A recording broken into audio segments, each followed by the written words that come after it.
नमस्कार दोस्तों। आज की कहानी है परिवार। हर रात की तरह आज भी मैं देर रात घर पहुंचा।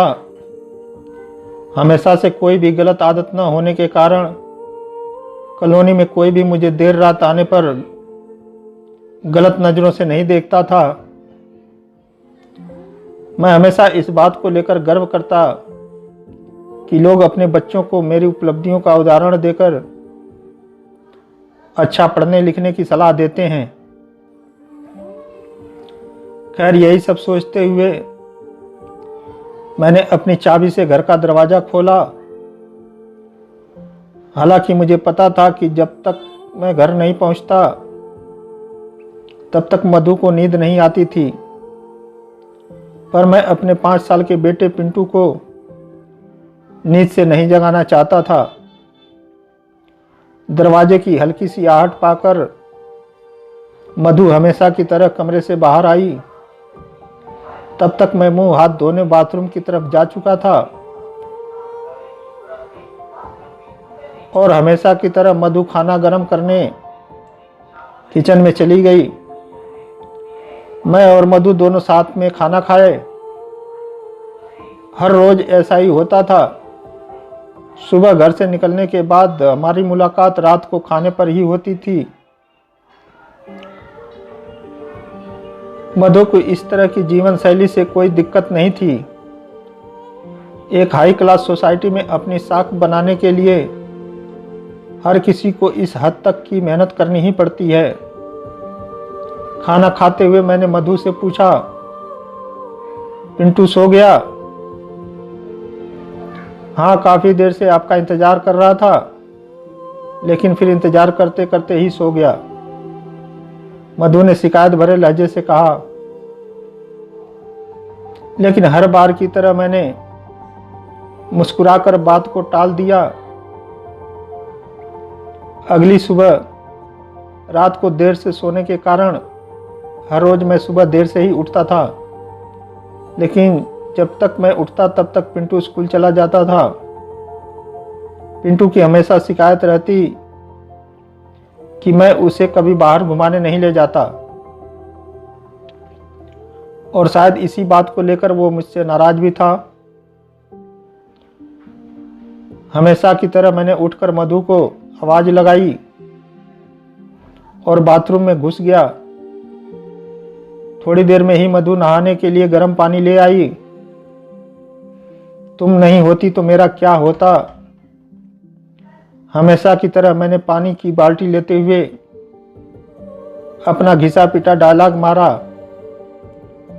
और हमेशा की तरह ही मधु मुस्कुराते हुए खाने की तैयारी करने किचन में चली गई।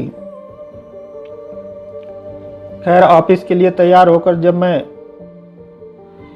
डाइनिंग टेबल पर आया तो पिंटू मुंह फुलाए बैठा था। मैंने प्यार से पिंटू के सिर पर हाथ घुमाते हुए पूछा, क्या बात है जनाब, आज स्कूल नहीं गए?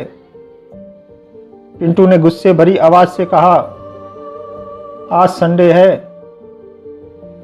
काम की भाग दौड़ में मैं ये अभी भूल गया था कि आज संडे है, और आज दिन में मैंने पिंटू के साथ मूवी जाने का वादा किया था, लेकिन आज तो मुझे क्लाइंट मीटिंग के लिए ऑफिस जाना है। मुझे ऑफिस जाता देख पिंटू को अपना मूवी प्लान खतरे में पड़ता दिखाई दे रहा था, और शायद इसीलिए वो मुझसे गुस्से से बात कर रहा था। अचानक पिंटू ने पूछा, पापा आप 1 घंटे के कितने पैसे कमा लेते हो?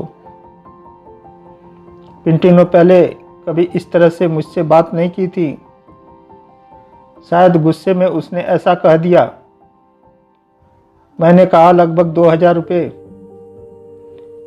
पिंटू ने कहा, क्या आप मुझे 1000 रुपये उधार दे सकते हो? मैंने थोड़ा गंभीर होते हुए पूछा, लेकिन तुम्हें पैसे क्यों चाहिए? पिंटू ने बनावटी मुंह बनाते हुए कहा, मुझे चाहिए।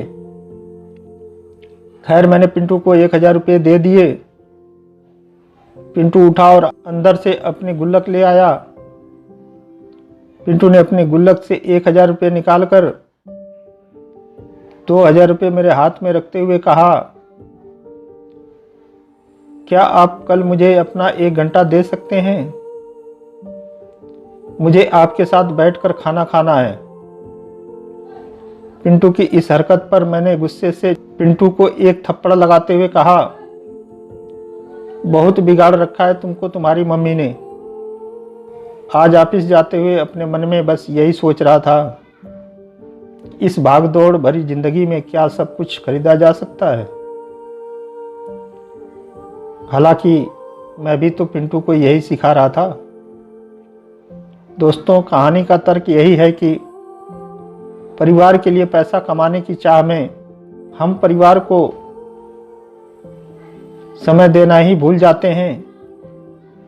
जिंदगी में सबके बीच में तालमेल बिठाकर चलना ही समझदारी है।